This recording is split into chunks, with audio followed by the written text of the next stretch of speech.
ప్రస్తుతం మనం గుంటూరు మిర్చి యార్డ్లో ఉన్నాం. నా వెనక మీరు ఇంకా దట్టమైన పొగలు ఆవరించి ఉండడాన్ని గమనించవచ్చు. ఈ ఉదయం 9:30 గంటలకు జరిగిన ఘోర అగ్ని ప్రమాదంలో 200 కోట్ల రూపాయల విలువైన 2.5 లక్షల బస్తాల మిర్చి పూర్తిగా దగ్ధమైంది. 4 సిలిండర్లు పేలి 2 తీవ్ర గాయాలయ్యాయి. అలాగే కోల్డ్ స్టోరేజ్లు గోడౌన్లలో ఉన్న పంట కూడా పూర్తిగా దగ్ధమైంది. దాంతో పాటుగా 100కు పైగా పూరి గుడిసెలు కాలి బూడిదయ్యాయి. దాంతో పాటుగా ఆంధ్ర బ్యాంకుకు చెందిన ఒక బ్రాంచ్ కూడా మంటల్లో పూర్తిగా మాడి మసైపోయింది. ఈ అగ్ని ప్రమాదంలో మొత్తం 500కు పైగా కమిషన్ కొట్లు దగ్ధమయ్యాయి. ఈ కమిషన్ కొట్లలో ఉంచిన 2.5 లక్షలకు పైగా బస్తాల మిర్చి దగ్ధమైంది. వాటి విలువ 200 కోట్ల రూపాయలు ఉంటుందని చెప్తున్నారు. ఉదయం 9:30కు అగ్ని ప్రమాదం జరిగితే సాయంత్రం 4:30 దాటిన తర్వాత కూడా ఇక్కడ మంటలు ఇంకా అదుపులోకి రాకపోవడాన్ని మీరు గమనించవచ్చు.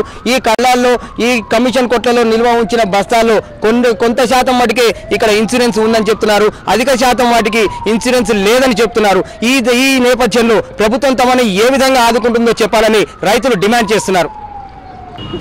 గుంటూరుతో పాటు చుట్టుపక్కల జిల్లాలని రప్పించిన 40కి పైగా ఫైర్ ఇంజన్లు ఉదయం నుండి మంటలు నార్పేందుకు తీవ్రంగా శ్రమిస్తున్నాయి. మొదట హెలికాప్టర్ను రప్పించడం ద్వారా దాని ద్వారా గ్యాస్ని స్ప్రే చేయడం ద్వారా ఈ మంటల్ని అదుపులోకి తీసుకురావాలని చెప్పి ప్రయత్నించారు. కానీ ఫైర్ సర్వీసెస్ డీజీ దానికి తీవ్ర అభ్యంతరం తెలిపారు. దీనివల్ల మంటలు పూర్తిగా చెలరేగుతాయి, అసలు అదుపులోకి రాకుండా పోయే ప్రమాదం ఉందని ఆయన అభ్యంతరం వ్యక్తం చేయడంతో ఫైర్ ఇంజన్లను ఇక్కడికి రప్పించారు. ప్రస్తుతం నా వెనక ఫైర్ ఫైటింగ్ జరుగుతున్న దృశ్యాలను మీరు చూడవచ్చు. అక్కడ మంటల్ని ఆర్పడానికి ఫైర్ ఇంజన్ సిబ్బంది తీవ్రంగా కృషి చేస్తున్నారు. దాదాపు గంట నుంచి ఇక్కడ ఈ ఫైర్ ఫైటింగ్ అనేది జరుగుతుంది. ఈ ఫైర్ ఇంజన్లకు నీళ్లు అందించడానికి ప్రైవేట్ సంస్థల వద్ద ఉన్న సుమారు 100కు పైగా వాటర్ ట్యాంకర్లను ఇక్కడికి రప్పించారు. వాటిని ఫైర్ ఇంజన్లకు అనుసంధానం చేసి వాటర్ అందిస్తున్నారు. ఈ రాత్రి కల్లా మంటలు పూర్తిగా అదుపులోకి వస్తాయని ఫైర్ సిబ్బంది చెప్తున్నారు.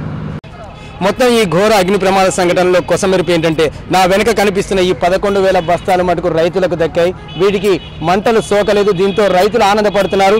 తక్షణం ఈ బస్తాల్ని సురక్షిత ప్రాంతాలకు తరలిస్తున్నారు. 11,000 బస్తాలు దక్కినందుకు రైతులు ఎంతో ఆనందపడుతున్నారు. కెమెరామెన్ ఫణితో మాధవ్, TV9 గుంటూరు.